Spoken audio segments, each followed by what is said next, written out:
taking place in the U.S. Senate. You can watch it anytime, I'm sure. And it's worth watching, ultimately.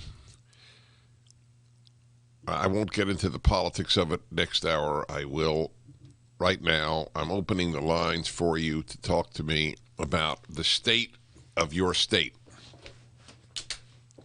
That's a good way of putting it. The governors give state of state addresses. What is the state of your state at this time? I have talked on Happiness Hours now for the course of, so it's practically a year of lockdown. Greatest mistake in human history, not greatest evil, greatest mistake.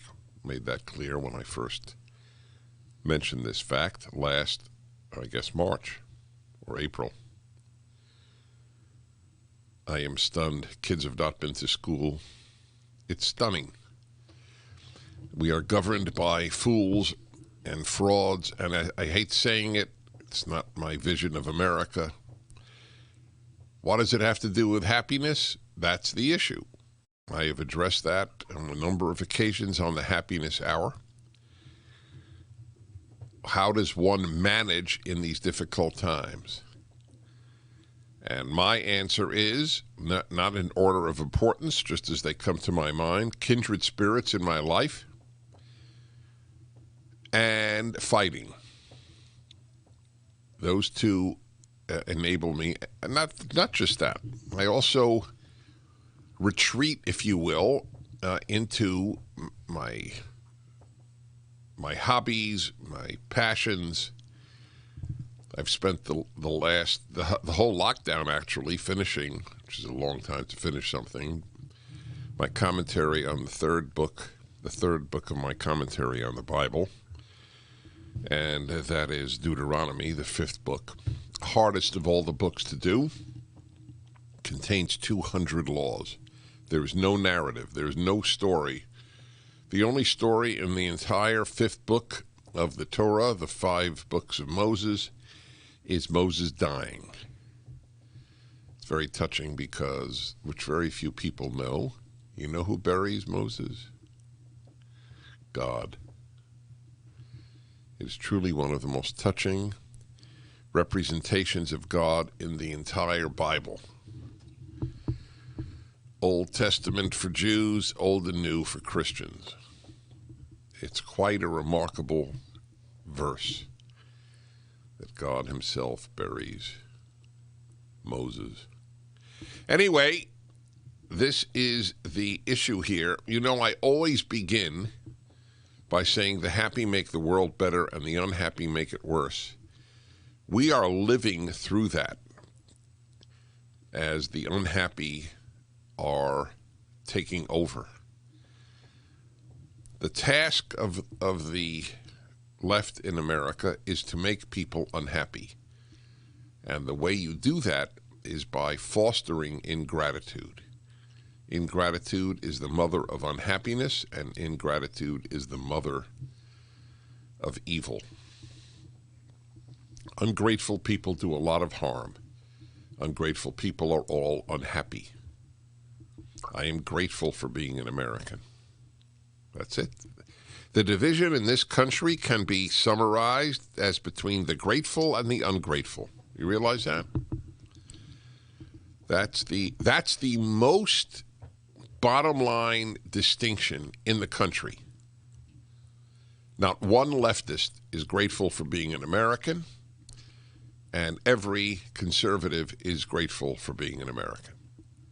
There is no other 100% guarantor. Not race, not gender, nothing. Gratitude is the great dividing line. And I have a special disdain for ingrates, to be perfectly honest. It's totally attached to the happiness hour because the ungrateful are not happy by definition. They cannot be happy. It's one of the ugliest of the human traits, ingratitude. Again, if I may revert to my Bible commentary, the thing that really ticks off God about the Israelites in the wilderness and the desert is their ingratitude, that they complain all the time. My task in the Rational Bible, the name of my series of 5 books, is to make relevant these laws and stories of 3,000 years ago. Can you think of a more relevant story than God being ticked off at complainers, at ingrates? It cracks me up. Yes, that's what we have here. Ingrates, complainers. They had it too good.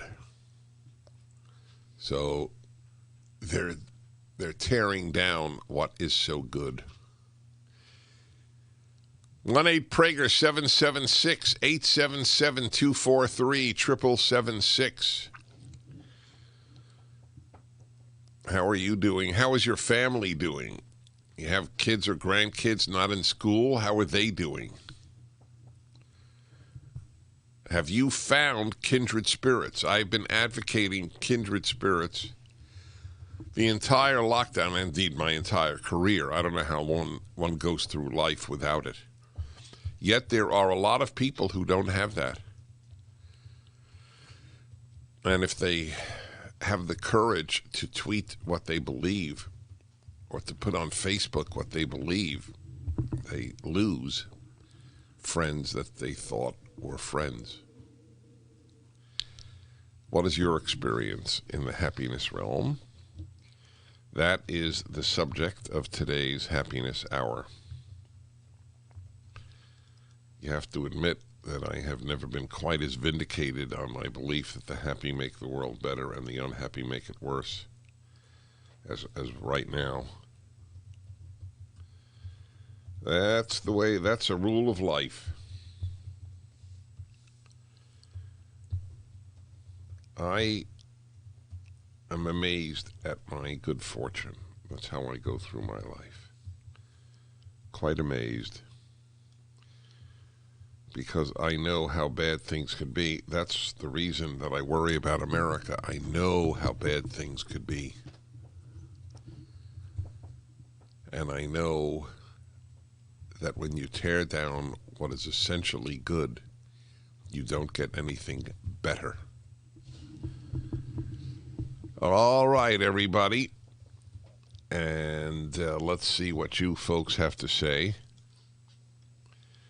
Let's go to Sherry in Atlanta, Georgia, the state that unfortunately gave us a bad situation. Hi.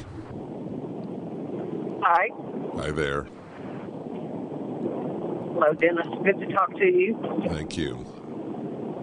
I just wanted to say that we're very happy here in Atlanta, my husband and I. We, of course, have been, experiencing everything else that everyone has with the By the way, virus. you got a lot of, one second, there's a lot of background noise. Are you on the road? We're in a car.